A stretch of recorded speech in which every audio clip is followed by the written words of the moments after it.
in the Catholic Church, a baptized Catholic can receive Holy Communion if they've received their first Holy Communion. So that means if they've been instructed, usually as a child, most Catholics receive Holy Communion, but not in all cases. Sometimes people will receive their first Holy Communion later in life. So a person needs to be a baptized Catholic, baptized in the Catholic Church in order to receive Holy Communion in the Catholic Church.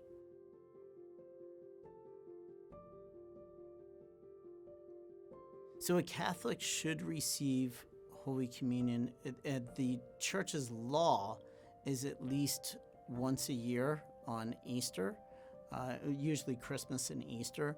But a Catholic should receive Holy Communion every single week because that's our spiritual nourishment for our souls.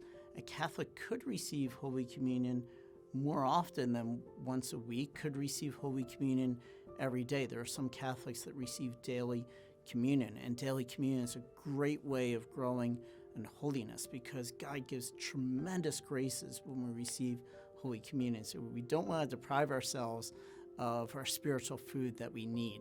Usually we should receive Holy Communion once a day.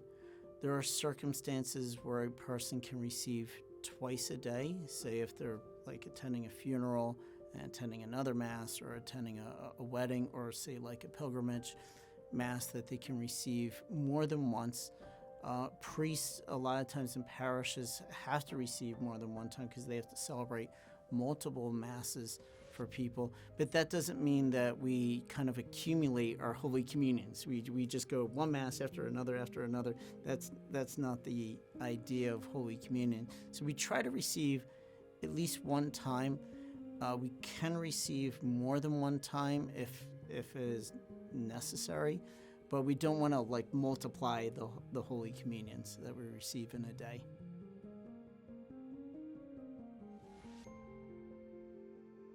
So this is a yes and no question. So if we have venial sin, mortal sin, we can receive Holy Communion because the penitential rite actually would forgive our venial sin if we present our sins at the penitential rite to Jesus. So it's not strictly obligatory to go to confession before every Holy Communion. Some people, especially in Latino America, have this mentality.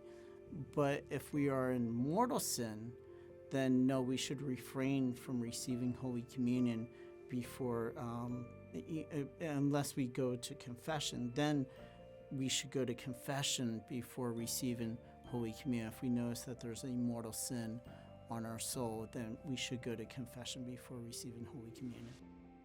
Yes, so it's become an unwritten law in the Church. This is not something that's written, but many people, when they come up for Holy Communion and they're not able to receive for whatever reason, priests never ask a person why they're never able to receive. That's for the person's conscience.